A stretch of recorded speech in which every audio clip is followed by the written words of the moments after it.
আসসালামু আলাইকুম। ট্রো tips YouTube চ্যানেলে আপনাদেরকে স্বাগতম। অনেক সময় আমাদের কোনো কারণবশত ইমো অ্যাকাউন্ট ডিলিট করার প্রয়োজন হয়, কিন্তু অনেকেরই জানা নেই কীভাবে ইমো অ্যাকাউন্ট ডিলিট করতে হয়। আজকের এই ভিডিওতে আমি আপনাদেরকে দেখাচ্ছি কীভাবে ইমো অ্যাকাউন্ট ডিলিট করবেন। তো তার জন্য আমরা প্রথমে আমাদের ইমো অ্যাপ ওপেন করব। ইমো অ্যাপ ওপেন করার পর আমরা এখান থেকে এই 3 লাইনের যে বাটনটা আছে এটাতে টাচ করব, অথবা এখান থেকে এক্সপ্লোরে টাচ করব।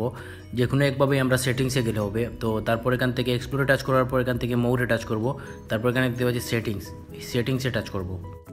সেটিংসে যাওয়ার পর এখানে উপরে দেখতে পাচ্ছি আমরা ইমো অ্যাকাউন্ট সেটিংস আছে, এইটাতে আমরা টাচ করব।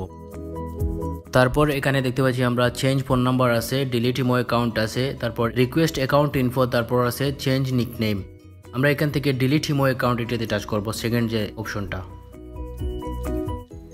ডিলিট ইমো অ্যাকাউন্টে টাচ করার পর এখানে অপশন আসছে, আমরা এখানে আমাদের ফোন নাম্বার দিয়ে দেবো। যে নাম্বারটা দিয়ে ইমো অ্যাকাউন্ট খোলা আছে এইটা আমরা দিয়ে দেবো, যেটা ডিলিট করতে চাচ্ছি।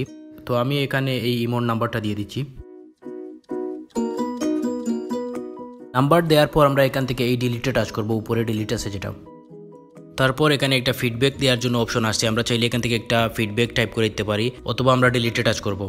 আমি এই ডিলিট টাচ করলাম। তারপর আমরা ইয়েস টাচ করব। এখানে ইয়েস টাচ করলেই আমাদের এই ইমো অ্যাকাউন্টটা ডিলিট হয়ে যাবে। ভিডিওটি থেকে যদি আপনারা একটু উপকৃত হয়ে থাকেন তাহলে চ্যানেলটি সাবস্ক্রাইব করে পাশে থাকা বেল আইকনে টাচ করবেন এবং লাইক, কমেন্ট, শেয়ার করে আমাদেরকে আরও উৎসাহিত করবেন। ধন্যবাদ সবাইকে।